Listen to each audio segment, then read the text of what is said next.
Disney Flicks.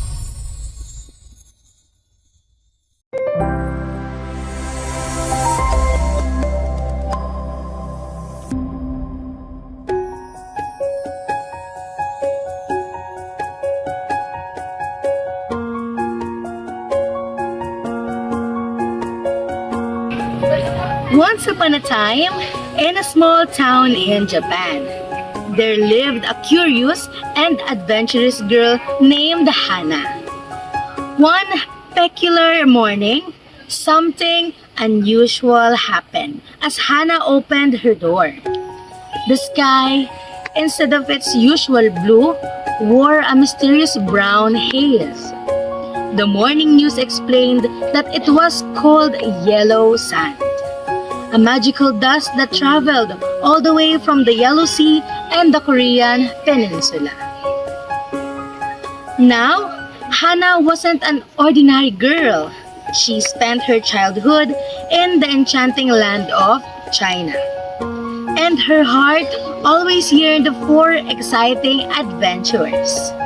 When she heard about this yellow sand, she couldn't resist the temptation to experience it for herself. With a sparkle in her eyes, Hana stepped outside, ready for a brand new adventure.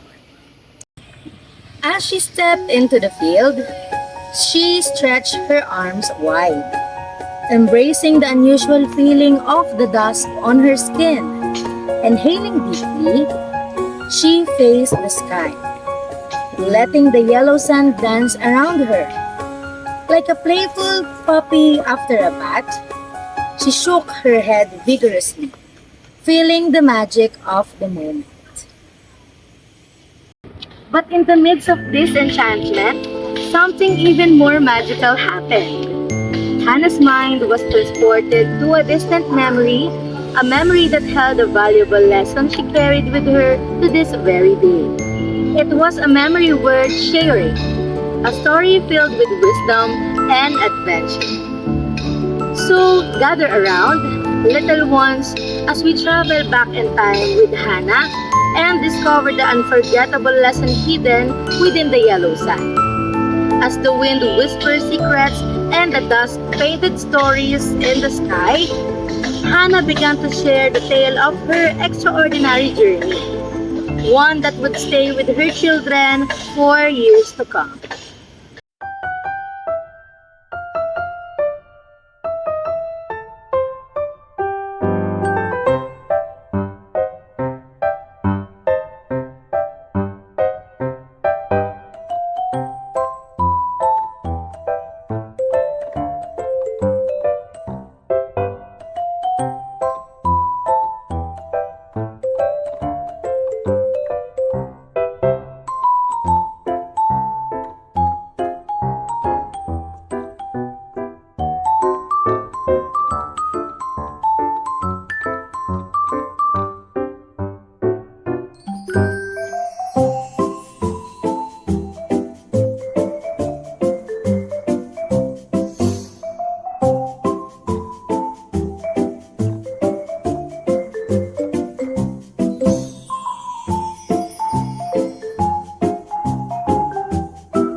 In the field, too, the moist, warm wind characteristic of the yellow sand place was blowing, just as she expected.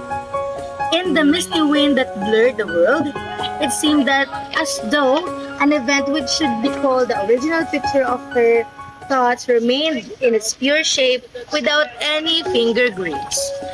As it was first perceived in her childhood days, thinking of going where a richer yellow sand wind blew, she started to walk. The hills that surrounded her on three sides came to an end, and she reached a gentle slope.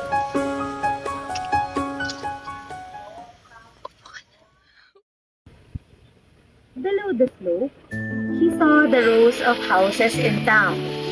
Since the town formed a valley, yellow sand more deeply hued than in the fields and hills sank smokily to the eaves of the houses. She stopped in the middle of the road. Knotted current of wind blew from beneath the slope. She closed her eyes and listened to its sound. The coffin, no bones, no clothes, nothing attached to the dead. Weeds growing high enough to brush the ceiling filled the grave, stretching their hands together. Toward the window opened for the dead. The grass was deeper green than the green of the rape plants breathing in the sun.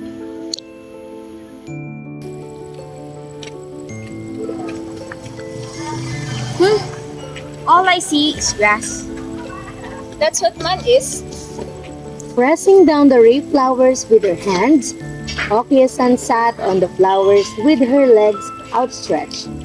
Then she lay back on the flowers, her hands pillowing her head.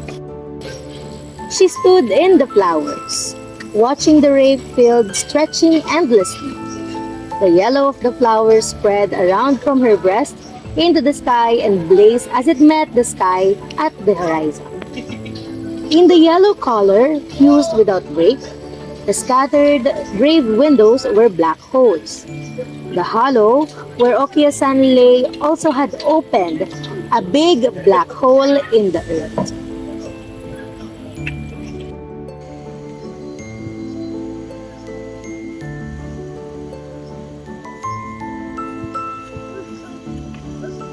The season of the yellow sand being over, Shanghai in July was in summer. Since parting in the field of rape flowers, she hadn't seen Okiya-san. That they both had lined up in the column for immunization, and that they were in the rape field, her mother knew.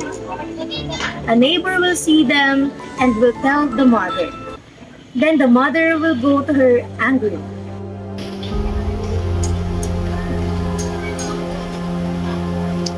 It's your affair if you become a delinquent. She asked her what they had talked about in the rape flowers. She didn't answer. Suppose she told her. The mother asked her about what they talk about, but she doesn't want to.